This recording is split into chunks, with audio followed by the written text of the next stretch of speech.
Excuse me. This is Dr. Kalia again, and this is video 17 of the coronavirus pandemic Terminator series talks.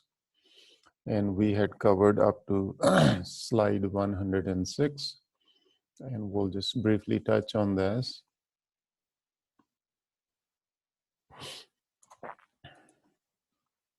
And I already mentioned the potential of contaminating common surfaces in the hospital like X-ray suites, radiology suites, CAT scanner, MRI rooms, and the equipment itself. And air ducts, of course, is the biggest hazard.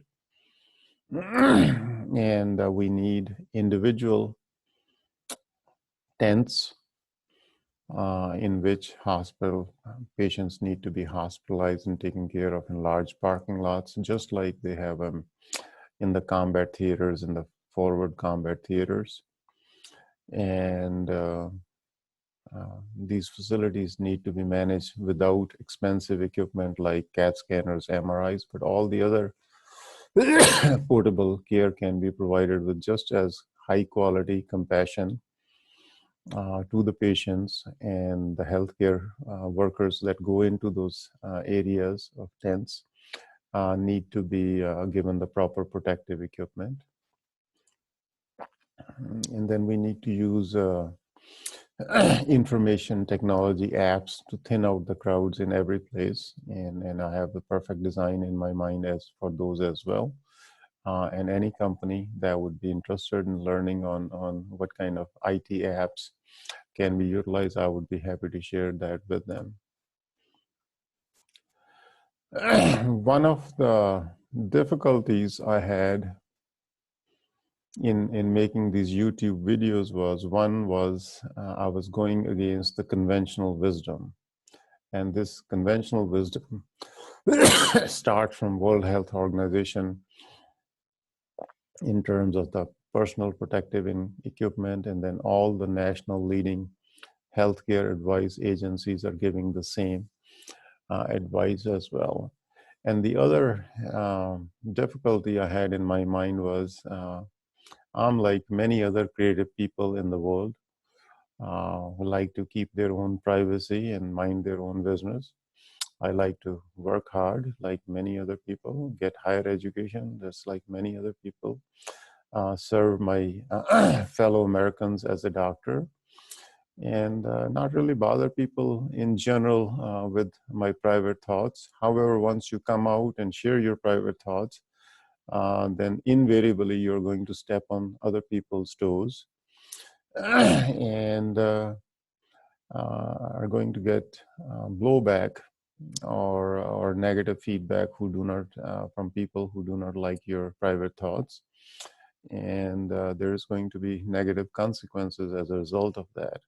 So that was one of the reasons I delayed this whole project by a few weeks and tried to work in the background to see if I could work this in a private way without exposing myself to unnecessary public scrutiny, but that did not work. I'm one of those people who likes to work hard, lead a private, dignified life, take care of my patients, and mind my own business. Over the years, I've had many ideas, especially in the areas of neuroscience, psychiatry, predicting suicide, homicide, terroristic and disruptive behaviors, and how to mitigate those by predictive models, and areas on how to eliminate homelessness and how to better take care of our elderly, disabled, and chronically sick people. So I'm not one of those creative people who just happened to fall out of a melon truck yesterday and came up with these kind of creative ideas. And but I try to do these in the most private way that was possible. But I've also learned some limitations of trying to do these creative things in a private fashion. So here are the few of the other projects that I was working on.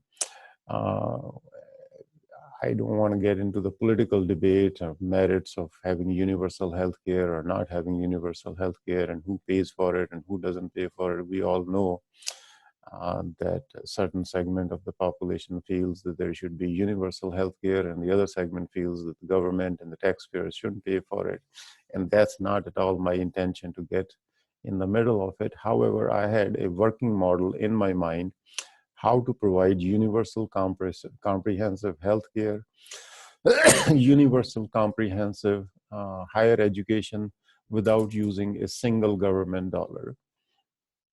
So I had already been working on this issue for many, many years, and I remember this debate from the time when I was in medical school, when Clinton administration came into power, and I was doing residency at that time. And then a few other issues that I've been working on is how to end homelessness in our society. And those of you who are doubting the veracity of my statements, this address is available, www.solvehomelessness.blogspot.com. And every time I write a proposal and try to bring into fruition, I always put a date. You can see this proposal dates back to 2009. And then this second one is www.unitedweboflife.blogspot.com. That was a proposal on how to help elderly, chronically sick, and disabled people in our society. Right now, I'm going to give you an example that motivated me into it. An elderly person who has diabetes and his or her sugar drops, or he or she slips and falls in the house and loses consciousness because of low sugar or some other reason, if that person could be intervened in a matter of a few hours and brought to the hospital, you raise their blood sugar and manage their acute injuries, the cost would be maybe a few hundred to a couple, $3,000, $4,000, $5,000. However, if you let them lay on their own muscles and the muscles begin to decay, and the technical term for that is called rhabdomyolysis. And once you develop rhabdomyolysis, you develop kidney failure and you need dialysis and you need ICU admissions. That hospitalization costs the system somewhere from $25,000 to $250,000. And then we have the same problem once these patients are discharged from the hospital. Where do we send them back? We have to send them back into same isolated, lonely environment. And then that same cycle is repeated millions of times, all nationwide long, and hundreds of billions of dollars of healthcare are wasted. And there is a very nice proposal from me on how we could have people checking up on each other, those people whose families either live far away or whose families are busy, or there are people, unfortunately, who don't have any families, and there are people whose families don't care. So those kind of proposals are things that I had been already working on creatively, and both of these proposals date back to 2009. However, these ideas that come in these proposals in my mind had been floating around for 2.5 decades before that. And like I mentioned, I'm one of those private persons who's an educated private citizen who's reasonably well off, making upper middle class income. And when you are in that kind of a situation, you only have limited free time and limited free energy and limited money reserves to bring these kind of plans into reality. The shortcomings of why I have not been able to bring these kind of plans into reality is, my shortcomings has been that I do not have connections with rich friends or relatives. And that's just a statement. That's not any jealousy of rich people or people who have rich friends and relatives. It's just a statement. And I don't have any connections with wealthy friends or relatives who are willing to bankroll my ideas to the tunes of tens of millions or hundreds of millions of dollars. And I've also learned, again, this is not a jealousy with people who have connections with rich, wealthy people, but a lot of ridiculous, completely bogus ideas get funding if you have connections.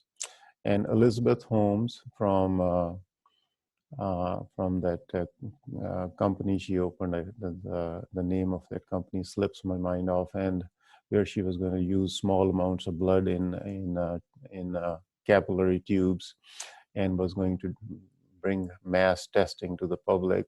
She was able to get $5 million worth of funding in the first go round from her connections. And through her connections, her board was fairly well off. And even though her merit had the name of that company was Theranos, and then not only was she able to, because she had famous people on her board, she was able to get tens of millions of dollars of second and third round funding. And then the Wall Street was able to, without looking at any merit of the underlying science, was able to price her company at billions of dollars. And overnight, she was a overnight sensation and a billionaire. And of course, the whole science behind that was completely bogus. And the whole house of cards fell on itself. So that's the point I'm trying to make, that it's not that creative people like me don't have good ideas, but if you don't have any connections, those kind of ideas are completely useless and never go anywhere.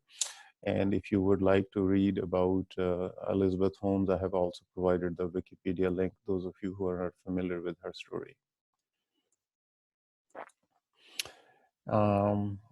Again, I'm gonna harp on that I really hated to lose my privacy. I'm a private person who believes in getting higher education, working hard, leading a dignified life. And in that kind of environment, it's very difficult, even if you have ideas with merit, to bring them to fruition. Unfortunately, I do not have a rich pedigree, don't have any grandparents, uncles with billions of dollars who can bankroll these ideas. And again, I'm not jealous of those people who have rich pedigrees. I'm just pointing out that if you have those kind of pedigrees, it's much easier to bring your ideas to fruition. And not all ideas that get funded are either brilliant ideas. And just stating the facts that without rich pedigree or rich friends, relatives, your brilliant ideas are worth equal to a bucket of piss or urine in my mind. And that's been my experience for the last 25 years. As you can see, some of the proposals were written by me in 2009, but had been in my mind a couple of decades before that. Without connections to wealthy friends and family, the amount of progress I have made is zero. I have spent thousands of hours of my personal time and my personal money to try and bring those to fruition. And so far, the success has been zero.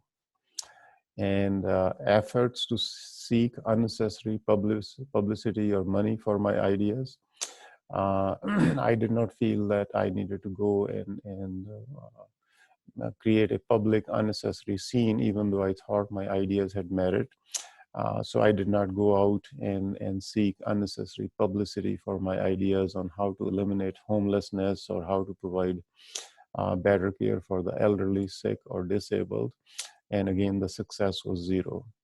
However, I was contented that I have some unique perspectives that can improve the quality of life of my fellow Americans and save society billions of dollars in healthcare costs.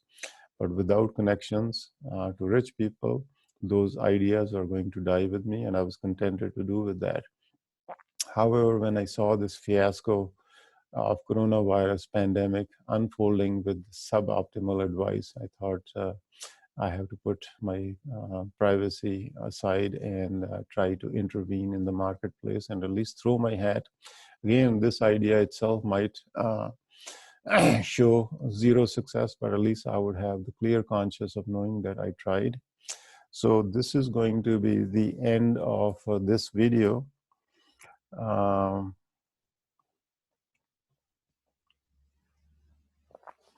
So we are going to conclude this video 17 with slide number 111, and then we'll pick up from there. Thank you very much.